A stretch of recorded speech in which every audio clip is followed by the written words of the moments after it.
ஒரு ரட்சிப்பை கொடுத்து ஒரு இடமாற்றத்தை கொடுக்கிறார். என்னன்னா, இனி நீ பாவம் செய்யாதே. ஏன்னா இனி பாவம் செஞ்சா பயங்கரமான தண்டனை உள்ள இறங்கிடும். அதனால சொல்றாரு, அல்லேலூயா, இந்த இடமாற்றம் அப்படிப்பட்டதுதான்.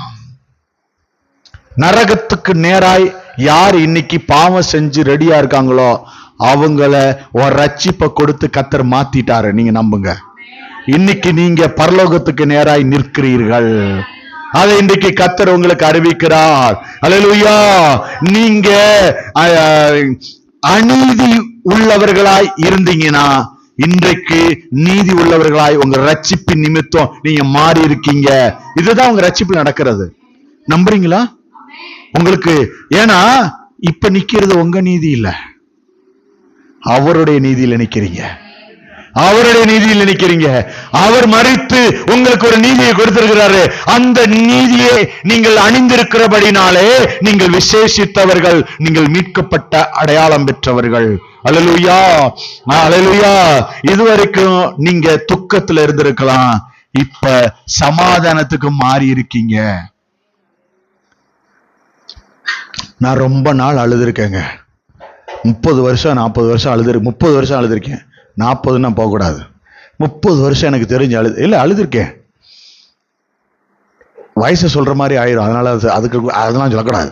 அது ரகசியமா வச்சுக்கணும். எப்பயுமே சின்ன பையன்தான், நீங்க நம்பிதான் ஆகணும், வேற வழியே இல்லை. நீங்களும் சின்ன பிள்ளைங்க தான். பாத்தீங்களா? அதுதான் என்ன நடக்குது. ஒரு காரியம் பல வருடமா அழுகிறேன். ஒரு குறிப்பிட்ட வருடத்துக்கு அப்புறம், ரட்சிக்கப்பட்டு ஒரு 10-15 வருஷத்துக்கு அப்புறம் என்ன நடக்குது, எனக்கு அழுக வர மாட்டேங்குது. அந்த நான் என்ன நினைக்கிறேன், என்ன நினைச்சிட்டேன், கர்த்தர் நம்மளை கைவிட்டார் போல இருக்கு. அதனாலதான் எனக்கு என்ன வர்றது, அழுக வரல. நம்ம பாவத்துக்குள்ள நம்ம இருதயம் மறத்து போச்சு போல இருக்கு. அதனால நமக்கு அழுக வரலன்னு நினைச்சு நான் நினைச்சுக்கிட்டு இருக்கேன். இந்த வசனத்தை தியானிக்கும் போது ஆண்டவர் சொல்றாரு, உனக்கு உண்மையான ரட்சிப்பு கிடைச்சிருக்குடா. என்ன தெரியுமா, இதுவரைக்கும் நீங்க அழுதீங்க, இனி அழமாட்டீங்க. அதுதான்டா என் ரட்சிப்புன்னு சொன்னாரு. எவ்வளவு நல்லவர் பாருங்க. யாருக்கெல்லாம் வேணும் கர்த்தர். இதுவரைக்கும் நீங்க சமாதானமற்றவர்களாய் இருந்திருக்கீங்க, இனிமே சமாதானம் உள்ளவர்களாய் மாறுறீங்க. நீங்க இதுவரைக்கும் கண்ணீர் சிந்திருக்கலாம், இனி கண்ணீர் சிந்த மாட்டீங்கன்னு கர்த்தர் உங்ககிட்ட சொல்றாரு.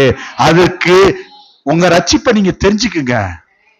ஒரு பாவியானவளை ரட்சிக்கிறாரு, அவ கண்ணீர் விழுது, அவட்ட போய் சொல்றாரு, இனி நீ பாவம் செய்யாத, இனி உன்னை தண்டிக்க மாட்டேன், இந்த உலகத்துல